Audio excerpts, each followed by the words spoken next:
Hello my dear students, welcome back to the channel. Exercise 8.1 question number 6.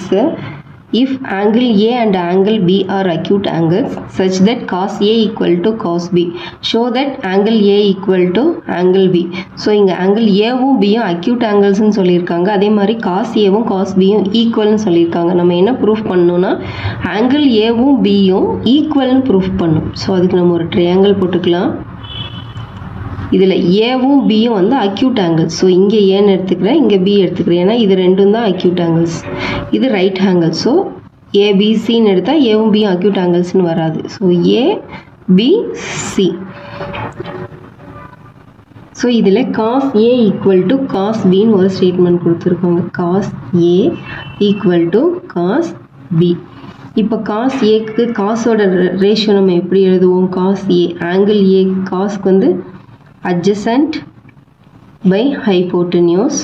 So அப்போ angle ஏக்கு ஆப்போசிட்டில் என்ன side இருக்குது? பிசி. பிசி பை இது காஸ் ஏ.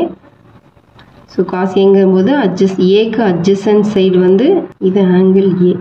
ஆங்கிளுக்கு adjacent சைடு ஏசி.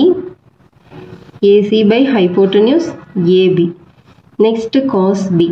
அதே மாதிரி ஆங்கிள் பிக்கு adjacent சைடு பை hypotenuse. இந்த ஆங்கிளுக்கு adjacent சைடு இதுதான், பிசி தான் adjacent side. So BC by hypotenuse AB. இப்போ என்ன சொல்லியிருக்காங்க? இது ரெண்டு ஈக்குவல்னு சொல்லியிருக்காங்க. Cos A equal to cos B.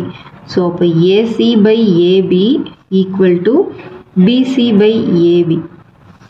இந்த ஏபி லெஃப்ட் ஹேண்ட் சைடு எடுத்துகிட்டு வந்துடலாம். இன்டூ ஏபியாக வந்துடும். டினாமினேட்டரில் இருக்கிறது நியூமரேட்டருக்கு வந்துடும். Equal to BC. ஏபியும் கட் பண்ணிட்டா ஏசி ஈக்குவல் டு பிசி நமக்கு ஒன்று கிடச்சிருக்கு. ஸோ இப்போ ஏசிங்கிறது இந்த ட்ரையாங்கிளோட ஒரு சைடு, பிசி இன்னொரு சைடு. ஸோ இப்போ இந்த ரெண்டு சைட்ஸும் ஈக்குவலாக இருந்ததுன்னா இதுக்கு இந்த சைடுக்கு ஆப்போசிட் ஆங்கிள்ஸ் வந்து ஈக்குவலாக இருக்கும். ஸோ பிசிக்கு opposite angle A angle A equal to ஏசிக்கு ஆப்போசிட்டில் ஆங்கிள் பி இருக்குது. ஸோ இந்த ரெண்டு ஆங்கிளும் equals. So the sides opposite to angles are equal நம்ம படிச்சிருக்கோம் இல்லையா? So angle B equal to A.